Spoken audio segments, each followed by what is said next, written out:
Hey, how's it going? Today I'm going to cook Valentine's dinner for myself and my amazing wife, Brenna. A lot of times I just post the finished product. I do get a few messages here and there. How'd you make that? What'd you do? So today I'm going to show you. We're going to be cooking my ribeye and Brenna's tenderloin. I'm probably only going to film the ribeye because, well, tenderloins are boring. So we'll get started. I just turned the pan on. I'm using a stainless steel pan with induction stove, if you're wondering what we're using. Heats up pretty quick. I got it on the medium level of medium high, I guess.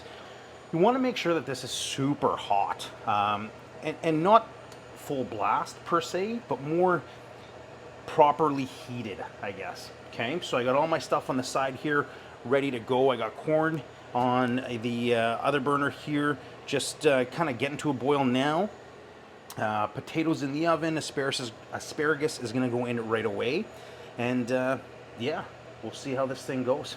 The one way I'll test if my if my stainless steel pan is hot enough to cook is I'll throw beads of water on there, and you see them dancing around there. We're good to go. Okay. Don't use a ton of oil. I use a high smoke point oil, avocado, just from Costco. Just a bit in there, okay? That's not a whole lot, I don't think.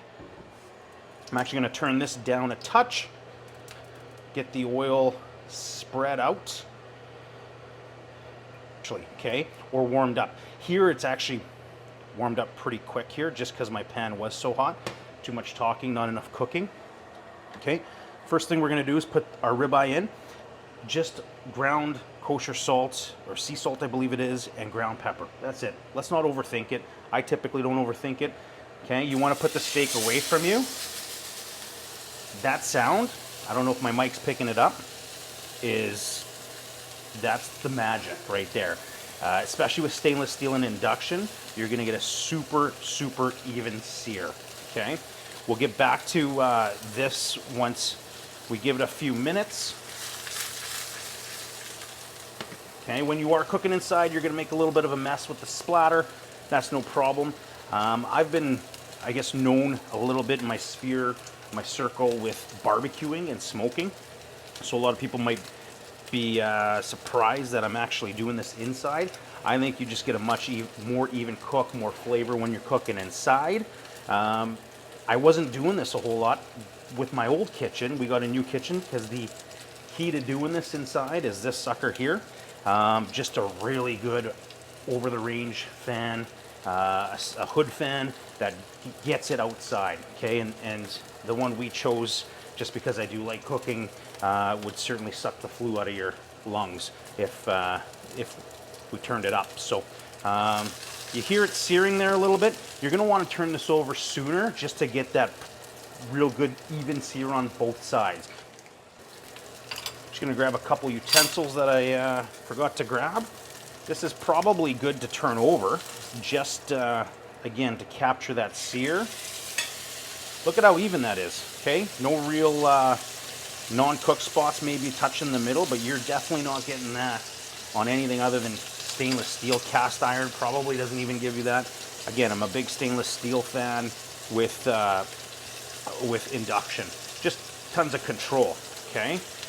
So I'm going to try something different this time too. I'm just going to turn my corn down a touch. I'm going to try something different. Normally I use butter, okay? And that's kind of what the recipe calls for. But this time I saw this at the local meat place. Beef tallow. I've always wanted to try it. So we're going to try using that a little bit, okay? Look at Brenna's tenderloin, all cute and small and quiet over there, waiting. We're going to give it a quick look just to see how we're doing. Oh yeah, that sear is unbelievable. Try this again. I don't know how this is going to turn out with the beef tallow, but my understanding it's just going to be butter on steroids with flavor. Okay, so we're gonna be generous with that. We're gonna throw chunks in there. Again, you're not eating it. It's for added flavor. Okay. The other thing we're gonna do is add some garlic cloves. Fresh garlic cloves, just crunched a little bit just to open them up. What the heck? One more. Fresh thyme. I don't know how fresh this is, to be completely honest. We might have bought this about a month or so ago, but who's Who's counting? Okay, I think I put a little bit too much beef tallow in there, but we'll be okay. Almost looks like we're gonna fry this thing. I promise you, still gonna be okay.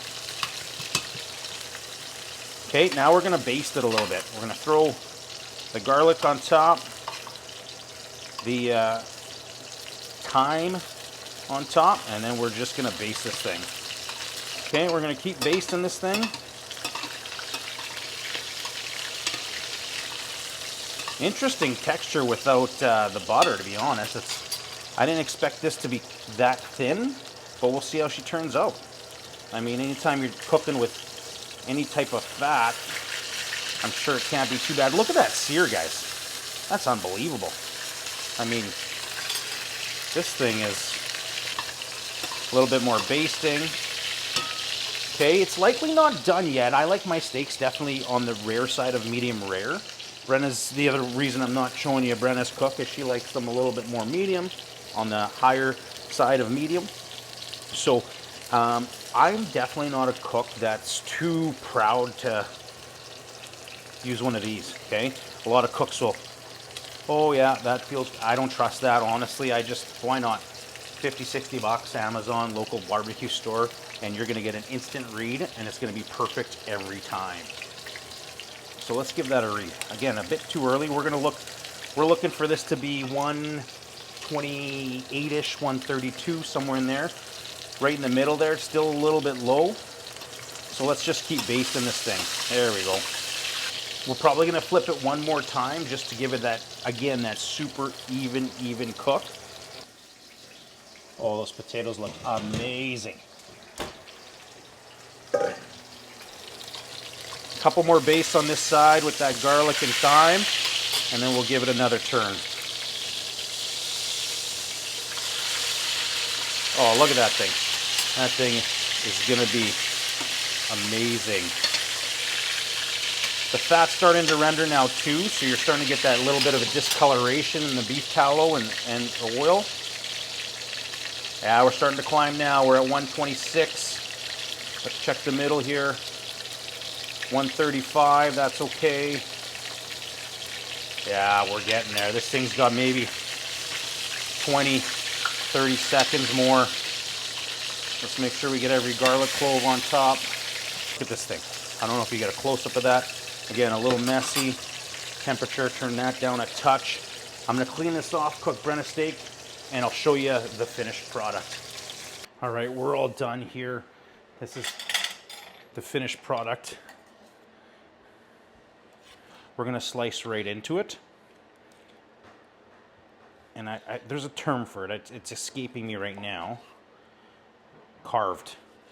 When you go to a restaurant, they're gonna ask you, a nice restaurant anyways, if you'd like your steak carved. Oh man, this is my favorite part right there. Look at that.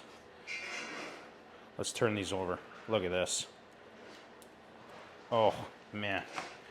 I don't know if you guys can see the detail in this, but let's do a live taste test. Unbelievable. I feel like I'm in The Bear, the show. There you go. Happy Valentine's Day. Hopefully you enjoyed my first attempt at cooking on TV.